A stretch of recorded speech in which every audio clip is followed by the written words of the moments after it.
Hello everyone, welcome to JK Study Hotspot. My dear friends, today we are going to discuss most important MCQs of child development and pedagogy. So friends, ये हमारा second part है. अगर आपने first part अभी तक नहीं देखा तो आप फर्स्ट पार्ट भी जरूर देख लीजिएगा. इसमें मोस्ट इम्पॉर्टेंट MCQs हैं चाइल्ड डेवलपमेंट एंड पेडागोजी के, जो बार बार रिपीट हुए हैं और इनके आने की काफ़ी संभावना है. तो आप एग्ज़ाम में जाने से पहले इन सभी MCQs को अच्छे से ध्यान से देख लीजिएगा, क्योंकि इनका काफ़ी वेटेज है इनकी एग्ज़ाम में आने की. ये बार बार एग्ज़ाम्स में रिपीट भी हुए हैं. सो फ्रेंड्स, चलिए स्टार्ट करते हैं आज की डिस्कशन को. तो फर्स्ट क्वेश्चन है, in Lawrence Kohlberg's theory which level signifies the absence of morality in the true sense. तो क्या कहता है, लॉरेंस कोहलबर्ग की थ्योरी के अकॉर्डिंग कौन सा लेवल सिग्निफाई करता है absence of morality in the true sense. तो कौन सा लेवल है, वो है level first. Next, which one of the following is not correct for the progressive model of socialisation of children. तो सोशलाइजेशन ऑफ चिल्ड्रन के लिए कौन सा इनमें से प्रोग्रेसिव मॉडल जो है, इनमें से कौन सा मॉडल जो करेक्ट नहीं है for progressive socialisation of children. First है, active participation in the group work and learning social skills. Children accept what they are offered by the school irrespective of their social backgrounds. There should be a place for democracy in the classroom. And D, socialization is an adoption of social. तो correct answer क्या है इसका? Answer B, children accept what they are offered by the school irrespective of their social background. बच्चा वही सीखता है जो उसको स्कूल ऑफर कर रहा है. उसका कोई भी बैकग्राउंड हो, कैसा भी बैकग्राउंड हो, वो वही एक्सेप्ट करेगा जो उसको स्कूल ऑफर करेगा. Next, in learning assessment is essential for. Learning में असेसमेंट एसेंशियल क्यों है? ग्रेड्स एंड मार्क्स के लिए, स्क्रीनिंग टेस्ट या मोटिवेशन के लिए. और डी पार्ट है, fostering of the purpose of segregation and ranking. तो इसका करेक्ट क्या है आंसर, वो है मोटिवेशन. असेसमेंट क्यों एसेंशियल है? Assessment is essential for motivation, students को मोटिवेट करने के लिए. नेक्स्ट है, fitting new information into existing schemes is known as. तो नई इंफॉर्मेशन को एग्जिस्टिंग स्कीम के साथ, एग्जिस्टिंग इंफॉर्मेशन के साथ फिट करना, उनको कोलैबोरेट करने को हम क्या कहेंगे? अकोमोडेशन, इक्विलिब्रेशन, एसिमिलेशन और ऑर्गेनाइजेशन. तो इसको कहेंगे हम assimilation. Assimilation means fitting new information into existing schemes. जब भी हम चाइल्ड को पढ़ाएंगे स्कूल में, तो हम जो नया टॉपिक स्टार्ट कर रहे हैं, हम उसको एसिमिलेट करेंगे प्रीवियस जो हमने पढ़ा है उसके साथ. जो प्रीवियस नॉलेज है चाइल्ड की, जो उसने सीखा है, उसके साथ हम उसको लिंक करेंगे जो एग्जिस्टिंग इंफॉर्मेशन है. Next is, we all differ in terms of our intelligence, motivation, interest etcetera. This principle refers to. हम सब इंटेलिजेंस, मोटिवेशन और इंटरेस्ट में सभी डिफरेंट हैं. किसी का कोई इंटरेस्ट है, किसी का इंटेलिजेंस लेवल अलग है, और मोटिवेशन भी हर इंसान की अलग अलग तरह से है. तो हम इस प्रिंसिपल को क्या कहेंगे? इसको हम क्या कहेंगे? Individual difference, theory of intelligence, heredity और इन्वायरमेंट. तो इसको हम कहेंगे इंडिविजुअल डिफरेंस. मीन्स इंडिविजुअल में difference of motivation, difference of interest और difference of intelligence. Next is, students of disadvantage group should be taught along with the normal students. It implies जो disadvantage group है उनके उन students को, student of disadvantage groups, उनको normal students के साथ ही पढ़ाना चाहिए. इसको हम क्या कहेंगे? Inclusive education, special education, integrated education और एक्सक्लूसिव एजुकेशन. तो इसको हम क्या कहेंगे? इंकल्सिव एजुकेशन, जिसमें जो डिसएडवांटेज ग्रुप के स्टूडेंट्स हैं उनको हम नॉर्मल स्टूडेंट्स के साथ पढ़ाएंगे. इसको हम कहेंगे inclusive education. Next, anyone can become angry. That is easy, but to be angry with the right person to the right degree at the right time for the right purpose and in the right way, that is not easy. क्या कहता है question कि कोई भी आदमी गुस्सा हो सकता है, दैट इज़ ईजी, ये आसान है गुस्सा होना, बट ये मुश्किल है कि आप राइट पर्सन पे गुस्सा हो, राइट डिग्री आपके गुस्से की राइट डिग्री हो, लेवल गुस्से का, राइट टाइम पे आप गुस्सा हो और राइट पर्पस के लिए आप गुस्सा हो, and in the right way पे आप गुस्सा हो, ये ईजी नहीं है. तो इट इज़, क्वेश्चन क्या है, कहता है दिस इज़ रिलेटेड टू, ये किससे रिलेट है, इमोशनल डेवलपमेंट से, सोशल डेवलपमेंट, कॉग्निटिव डेवलपमेंट और फिजिकल डेवलपमेंट. तो ये किससे रिलेट है, इमोशनल डेवलपमेंट. हर आदमी का इमोशनल लेवल डिफरेंट है, तो उसके अकॉर्डिंग वो क्या करता है, गुस्सा उनके जो, जैसे हम किसी पे इजीली गुस्सा कर सकते हैं, बट जो एक्चुअल लेवल है, एक्चुअल राइट पर्सन पे गुस्सा करना है, राइट डिग्री पे गुस्सा करना है, ये रिलेट होता है हमारे इमोशनल डेवलपमेंट से. Next is deficiency in the ability to write associated with impaired handwriting is a symptom of. तो deficiency in ability to write, लिखने में कोई प्रॉब्लम है, associated with impaired handwriting, अगर आपकी हैंड राइटिंग अच्छी नहीं है, ये किसका सिम्टम है, डिस्ग्राफिया, डिस्प्रैक्सिया, डिसकैल्कुलिया और डिसलेक्सिया. तो ये है डिसग्राफिया का. डिसग्राफिया क्या है, इट अफेक्ट्स राइटिंग एबिलिटी और we can say that poor in hand writing. तो ये किसका सिम्टम है, डिसग्राफिया का. और डिस्प्रैक्सिया, ये क्या है, डिस्प्रैक्सिया में क्या है, problem with movement and coordination. इसमें लैंग्वेज और स्पीच में प्रॉब्लम है और ये अफेक्ट कर सकता है लर्निंग में हमारी. और डिस्प्रैक्सिया क्या है, डिसकैल्कुलिया में क्या है कि आपको मैथ्स लर्निंग डिसऑर्डर है, मैथ्स लर्निंग डिसऑर्डर. जो मैथ्स की कैलकुलेशन है, इजी से इजी कैलकुलेशन भी स्टूडेंट्स को डिफ़िकल्ट लगेंगी डिसकैल्कुलिया में. और डिसलेक्सिया क्या है, डिसलेक्सिया हो गया डिफ़िकल्टी इन रीडिंग, मतलब कि स्टूडेंट को पढ़ने में डिफ़िकल्टी आ रही है, वो आ गया डिसलेक्सिया. कैलकुलिया में आ गया आपको कैलकुलेशन में प्रॉब्लम आ रही है. और डिस्प्रैक्सिया आ गया कि problem with movement and coordination, इसमें लैंग्वेज और स्पीच में आपको प्रॉब्लम आ रही है. और डिसग्राफिया क्या है कि आपको राइटिंग में प्रॉब्लम आ रही है, deficiency in the ability to write. Next, according to Piaget theory, which one out of the following will not influence one's cognitive development? तो Piaget के थ्योरी के अकॉर्डिंग इनमें से कौन सा इन्फ्लुएंस नहीं करता वंस कॉग्निटिव डेवलपमेंट को, कॉग्निटिव डेवलपमेंट को कौन सा इन्फ्लुएंस नहीं करता इनमें से, लैंग्वेज, सोशल एक्सपीरियंस, मैच्योरिटी और एक्टिविटी. तो ये क्या नहीं करता influence, maturity do not influence one's cognitive development. Next is, which of these does not imply practical intelligence in the triarchy theory? तो क्या है, reshaping the environment, thinking practically about oneself only, choosing an environment in which you can succeed or adapting to the environment. तो इसका क्या है correct answer, ये है thinking practically about oneself only, सिर्फ अपने लिए प्रैक्टिकल सोचना.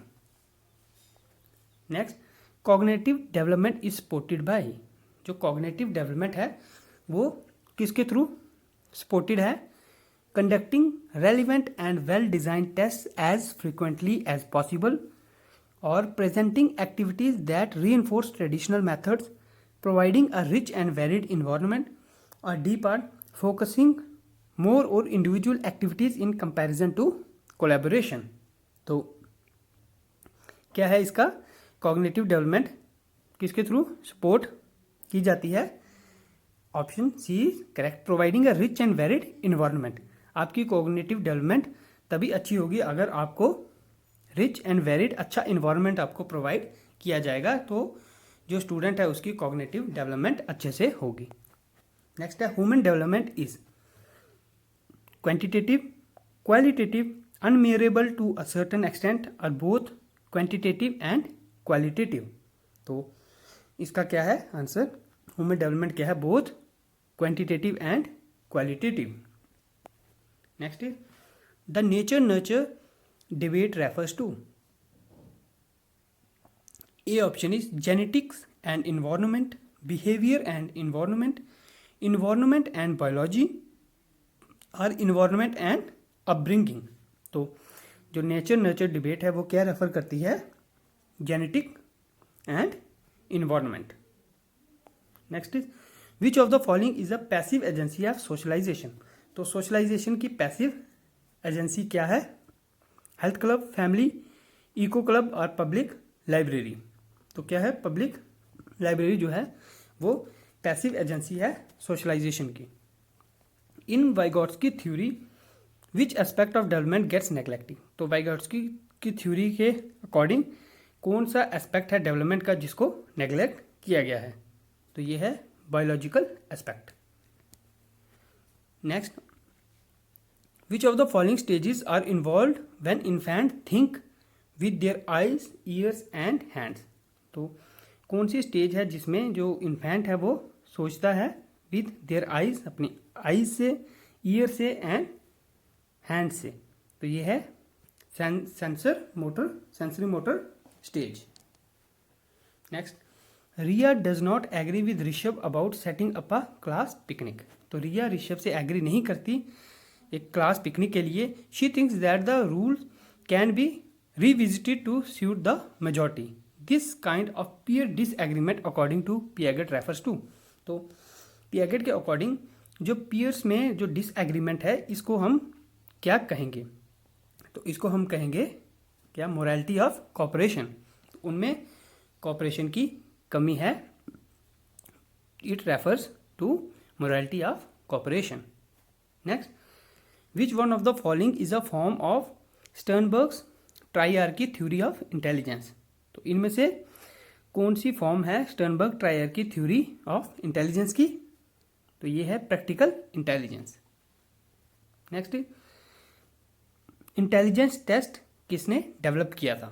तो इंटेलिजेंस टेस्ट डेवलप किया है एल्फ्रेड बियरनेट ने। Phonological awareness refers to the ability to. तो जो फोनोलॉजिकल अवेयरनेस है तो वो क्या एबिलिटी है? फोनोलॉजिकल रेफरेंस क्या रेफर करती है? कौन सी एबिलिटी को? तो एबिलिटी क्या है? Reflect and manipulate to sound structure. तो फोनोलॉजिकल अवेयरनेस क्या है? Reflect and manipulate the sound structure. Next, gender discrimination in a classroom. तो क्लासरूम में gender discrimination. Next is gender discrimination in a classroom does not affect the performance of the students. अगर classroom में gender discrimination है वो students की performance को क्या affect नहीं करता। May lead to diminished efforts और परफॉर्मेंस ऑफ स्टूडेंट्स। तो स्टूडेंट्स की परफॉर्मेंस और एफर्ट्स को वो डिमिनिश करेगा। May lead to diminished efforts और परफॉर्मेंस ऑफ मेल, सिर्फ मेल स्टूडेंट्स की परफॉर्मेंस को वो डिमिनिश करेगा। और is done more by the male teachers than the female counterpart. जो जेंडर डिस्क्रिमिनेशन जो मेल टीचर्स ज़्यादा करते हैं in terms of female teacher. तो इसका करेक्ट आंसर क्या है? Gender discrimination in the classroom में लीड टू डिमिनिश्ड एफर्ट और परफॉर्मेंस ऑफ द स्टूडेंट्स। तो अगर क्लासरूम में जेंडर डिस्क्रिमिनेशन होगा तो जो स्टूडेंट्स की परफॉर्मेंस है वो क्या होगी? कम होगी। Next is which of the following is an example of learning style. तो लर्निंग स्टाइल की इनमें से एग्जाम्पल क्या है? तो वो है visual. A teacher collects and reads the work of the classroom, then plans and adjust the next lesson to meet students needs. He she is doing. तो वो टीचर क्या कर रही है? Assessment of learning, assessment as learning, assessment for learning और assessment at learning. तो वो करिए असेसमेंट फॉर लर्निंग।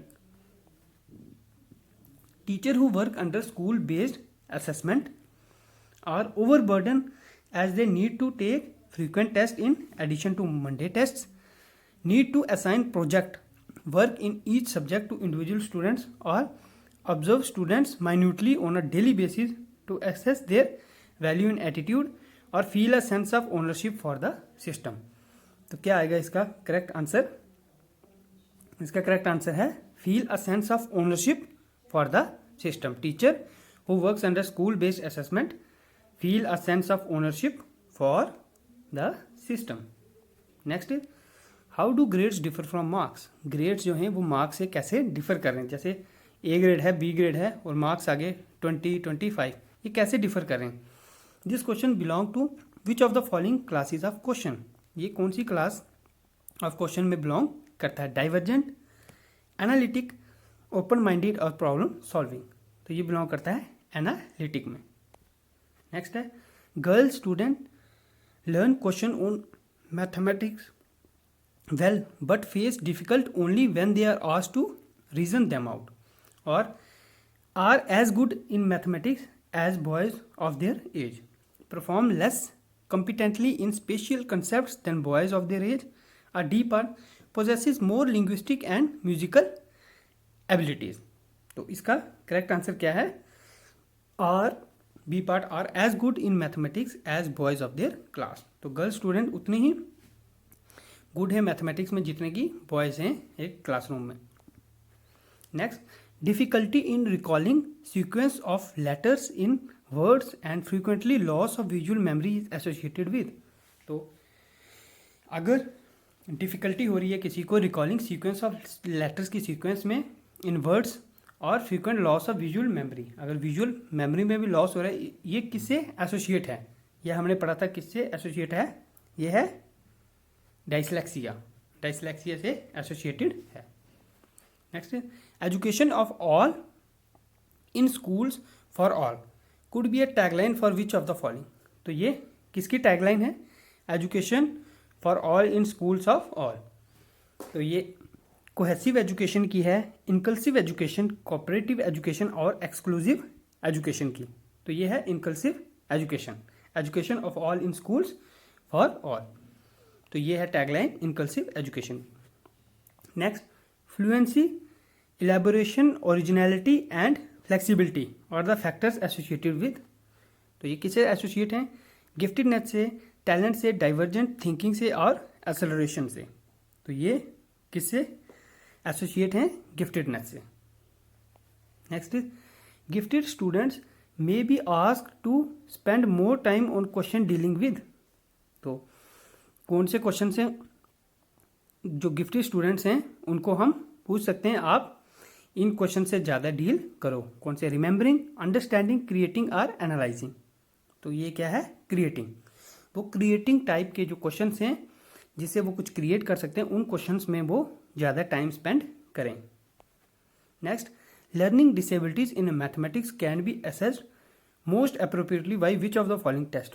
तो जो मैथमेटिक्स में लर्निंग डिसेबिलिटी है उसको हम इनमें से कौन से मेथड से हम एसेस कर सकते हैं. Aptitude test, diagnostic test, screening test और अचीवमेंट टेस्ट. तो हम ये कर सकते हैं किससे. डायग्नोस्टिक टेस्ट से. Next concept maps are most likely to increase understanding of new concept by.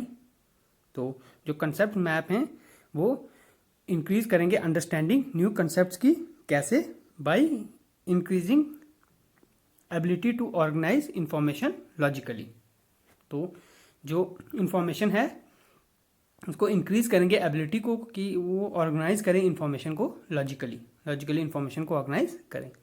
According to the theory of social learning of Albert Bandura. Albert Bandura की थ्योरी सोशल लर्निंग के according which of the following is true. कौन सा इनमें से true है. Play is essential and should be given priority in school. Play जरूरी है और इसको स्कूल में प्रायोरिटी दी जानी चाहिए.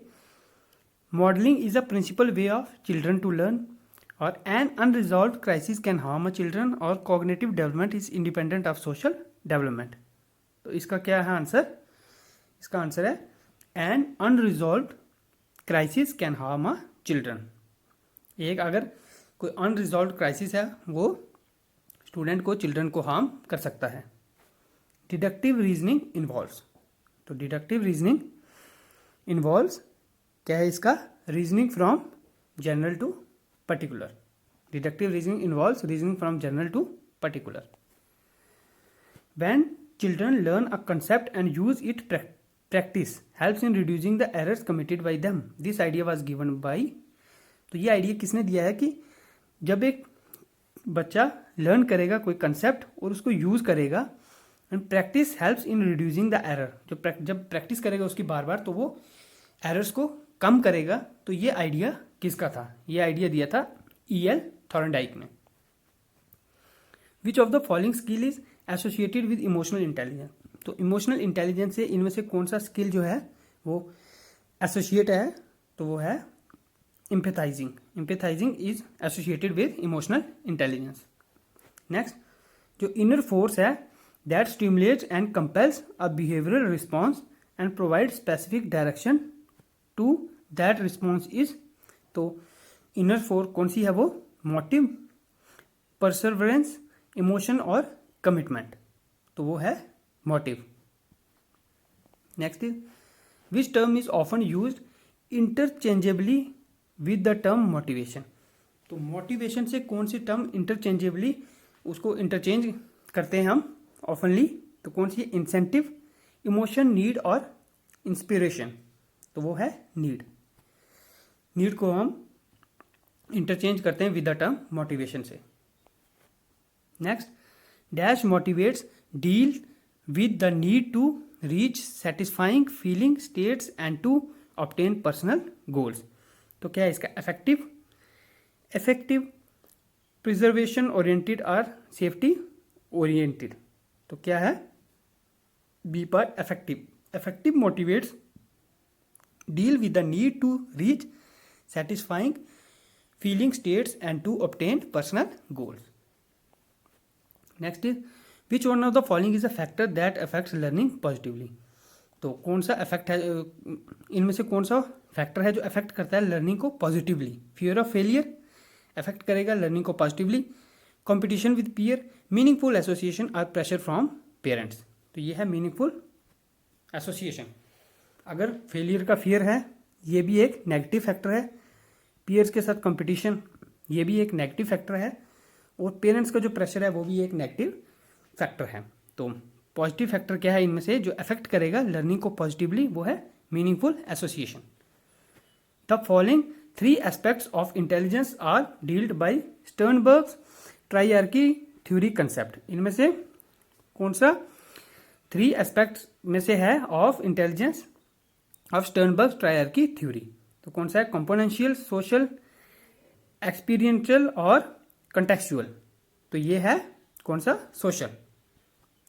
Next is Howard Gardner's theory of multiple intelligence emphasises A option general intelligence, common abilities required in school, the unique abilities to each individual और conditioning skills in students. तो इसका करेक्ट आंसर है the unique abilities of each individual. Howard Gardner's theory of multiple intelligence emphasizes the unique abilities of each individual. Next is the sound TH, PH and CH are. In sounds को हम क्या कहेंगे? TH, PH और CH को morphemes, ग्राफीम्स, लेक्सीम्स और phonemes. इनको हम कहेंगे फोनीम्स. और कितने फोनीम्स हैं? There are 44 phonemes. ये पूछ सकते हैं कितने फोनीम्स हैं, तो फोनीम्स कितने? 44 phonemes. In order to avoid gender stereotyping in class, a teacher should, तो जेंडर स्टीरियोटाइपिंग को अवॉइड करने के लिए टीचर को क्या करना चाहिए? Try to put both boys and girls in non traditional roles और appreciate students good work by saying good girl or good boy, or discourage girl from taking part in wrestling, or encourage boy to take risk and be bold. तो इसका क्या correct answer है? In order to avoid gender stereotyping के लिए teacher को क्या करना चाहिए? तो टीचर को क्या करना चाहिए? Try to put both boys and girls in a non traditional role. उनके जो ट्रेडिशनल रोल्स हैं उनको, जो ट्रेडिशनल रोल्स हैं उनको उनसे अलग करना चाहिए बॉयज़ और गर्ल्स को.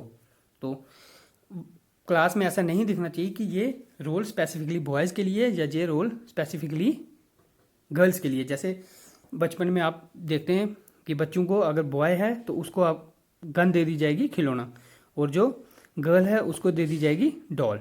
तो ये चीज़ नहीं होनी चाहिए क्लासरूम में, जेंडर स्टीरियोटाइपिंग नहीं होनी चाहिए. तो उनके जो नॉन ट्रेडिशनल रोल्स हैं उनमें उनको रखना चाहिए। और जो बी पार्ट था कि appreciate students good work by saying good girl और गुड बॉय। तो गुड गर्ल या गुड बॉय भी नहीं कहना चाहिए, गुड कह सकते हैं बट गुड गर्ल और गुड बॉय उसका जेंडर को हम स्पेसिफाई नहीं करेंगे। डिस्करेज भी नहीं करेंगे गर्ल को कि वो पार्ट ले रेसलिंग में, और ना कि बॉय को इनकरेज करेंगे to take risk and be bold. तो क्लास में जेंडर स्टीरियोटाइपिंग नहीं होनी चाहिए, boys and girls are both equal. Next is school should cater to individual difference to. तो इंडिविजुअल डिफरेंस के लिए स्कूल को क्या करना चाहिए, narrow the gap between individual students और even out abilities and performance of students, understand why students are unable to learn और make individual students feel exclusive. तो क्या करना चाहिए, understand why students are able to learn. School should cater to individual difference क्यों करना चाहिए, to understand why students are able और unable to learn. तो स्टूडेंट्स सीखने के लिए, जब लर्न करने के लिए क्यों एबल है और क्यों अनेबल है। तो ये आ गया करेक्ट आंसर ऑप्शन सी। अब नेक्स्ट है what kind of support can a school provide to address the individual difference in students. तो इंडिविजुअल डिफरेंस के लिए स्कूल जो है वो क्या सपोर्ट प्रोवाइड कर सकता है, follow a child centre curriculum and provide multiple learning opportunities to students, or apply every possible measures to remove the individual differences in students, या refer slow learners to special schools, और follow same level of curriculum for all schools। तो क्या करेगा, follow a child centered curriculum, child के according curriculum होना चाहिए, and provide multiple learning opportunities provide करे वो स्टूडेंट्स को। ये option is the correct answer. Next is continuous and comprehensive evaluation emphasises. तो कॉन्टिन्यूस और कंप्रीहेंसिव इवैल्यूएशन क्या एम्फेसाइज करती है, continuous testing of comprehensive skills to ensure learning और how learning can be observe, recorded and improved upon, fine tuning of test with the teaching और redundancy of the board examination. तो इसका क्या है correct answer, ये how learning can be observe, recorded and improved upon.